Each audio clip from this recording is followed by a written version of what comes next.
दोस्तों, कभी आपने सोचा है कि हमारा देश जो हम विकसित भारत की तरफ जा रहे हैं कि इमरजेंसी में हम कितने तैयार हैं? क्या हमारा देश आज 2025 में किसी भी इमरजेंसी से निपटने के लिए तैयार है?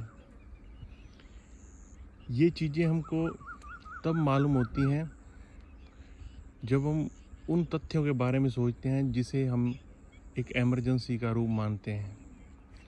अदरवाइज़ तो हम न्यूज़ वालों के हिसाब से तो लगभग हम विकसित देश बन चुके हैं। लेकिन जो अभी मैं विकसित देश की नहीं, अभी सिर्फ इमरजेंसी जो कि मूलभूत ऐसी कुछ चीज़ें हैं जो इमरजेंसी में लोगों को चाहिए। सबसे पहले जैसे पानी। अगर मान लीजिए खुदा न खास्ता जैसे युद्ध हुआ था अभी पीछे या कोरोना था, तो सबसे पहला जो काम है, अगर मान लीजिए 10 दिन लाइट ना आए तो हम इमरजेंसी में कितने तैयार हैं? अगर लाइट ना आए तो अगर लाइट ना आए तो आप एक बार सोच के देखिए कि हम कितने तैयार हैं। अगर मान लीजिए सिर्फ 10 दिन के लिए लाइट चली जाती है, कोई भी इमरजेंसी हो, कोई वार हो जाता है या कोई ऐसा कोरोना या कोई ऐसी चीज़ या कोई तूफ़ान आ जाता है, तो हम कितने तैयार हैं? तो ये आप अपने अपने अपने क्षेत्र के हिसाब से सोचिए। अगर लाइट चली जाती है तो जो हैंड पंप हैं वो भी नहीं है हमारे, मेरे ख्याल में किसी भी गांव में या शहर में अब हैंड पंप है ही नहीं जो बिना लाइट के चलते हैं। तो सबसे पहली समस्या तो क्या आएगी? पानी की। क्योंकि 2-3 दिन बाद लोगों को पानी भी चाहिए। चलो 2-3 दिन का तो लोगों के पास होता है, स्टॉक होता है, लेकिन 2-3 दिन के बाद पानी चाहिए और लाइट है नहीं। आप सोच के देखिए। तो सबसे पहले तो हमें क्या करना चाहिए? हमारी सरकार को हर एक जो भी सरकारी संस्था है, कोई स्कूल है या कोई ऑफिसेज हैं, मतलब जितने भी सरकारी चीज़ें हैं, एसडीएम ऑफिस हो गया, डीसी ऑफिस, या जितने भी सरकारी संस्थान हैं, उनमें सब में एक एक हैंड पंप और उनके साथ 3-4 वृक्ष जैसे नीम, पीपल, ऐसे उनको लगाने चाहिए। ये एक बहुत है तो छोटी सी चीज़, लेकिन एक बहुत बड़ी ये तैयारी है किसी भी जो इमरजेंसी से निपटने के लिए। और दूसरी चीज़ जो हमने अभी नोटिस किया, आज से 20-25 साल पहले आपने देखा होगा कि हर एक कस्बे में, हर एक टाउन में, जो छोटा टाउन है उसमें 1-2 हॉस्पिटल होते थे या बामुश्किल से 4-5 हॉस्पिटल होते थे। और जो बड़ा जैसे डिस्ट्रिक्ट टाइप शहर होता था उसमें 15-20 हॉस्पिटल होते थे, आज से 20-25 साल पहले।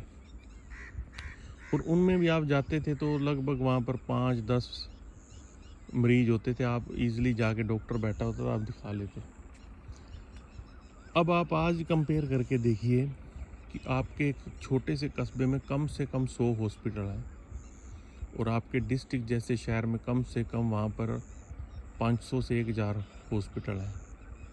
और उनमें भी आप जाके देखिए, आप सुबह चले जाइए, आप शाम तक आपका नंबर नहीं आएगा।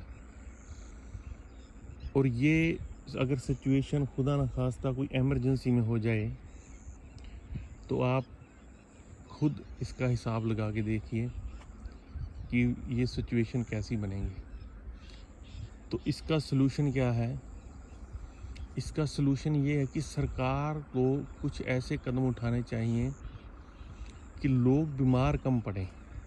अब ये है तो एक बहुत छोटी सी चीज़ कहने वाली, लेकिन ऐसे कैसे हो सकता है कि लोग बीमार ना पड़ें? तो इसके लिए सरकार ने आज तक कोई भी काम नहीं कर रही है। सरकार सिर्फ और सिर्फ अपने वोटों के लिए उसको मतलब होता है।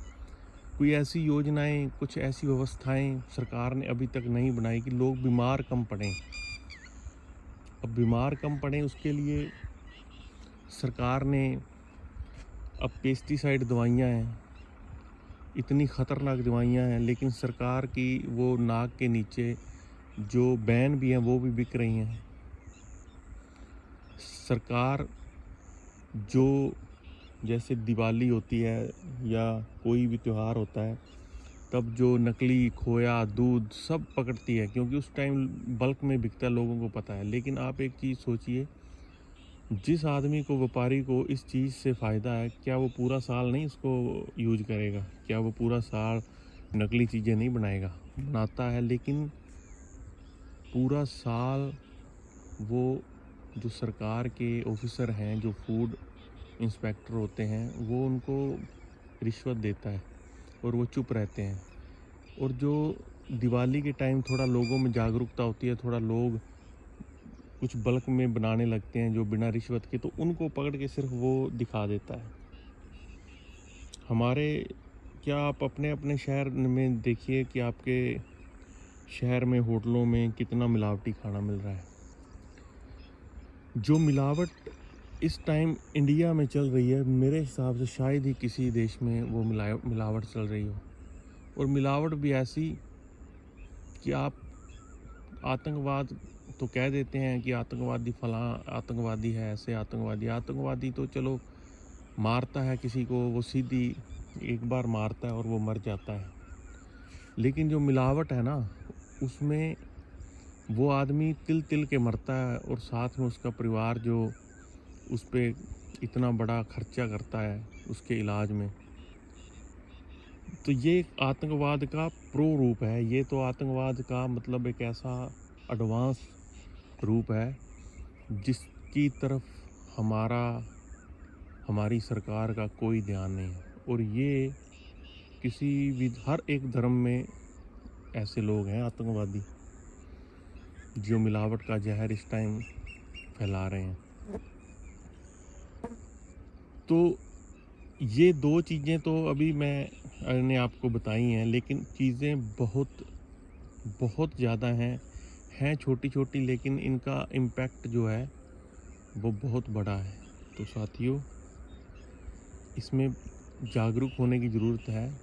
और इसमें जागरूक कैसे होना है, लोग क्या करते हैं कि अच्छे लोग बहुत हैं यहाँ पे, लेकिन आवाज़ नहीं उठाते लोग साथ नहीं देते। अगर कोई आवाज़ उठाता है तो उसकी साथ नहीं देते, तब जाके काम ख़त्म होता है। अगर लोग अच्छे लोगों का साथ दें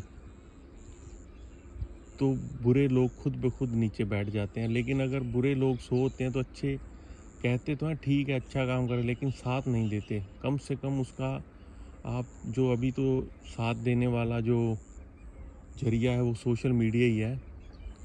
तो आप सभी साथ दीजिए, ऐसी मुद्दों को उठाइए और ऐसे सरकार को भी पता चले कि लोग जागरूक हो रहे हैं, लोगों की प्रायोरिटी क्या है। तो साथियों, ऐसे जीवंत मुद्दों के लिए सब्सक्राइब करें और फॉलो करें। धन्यवाद।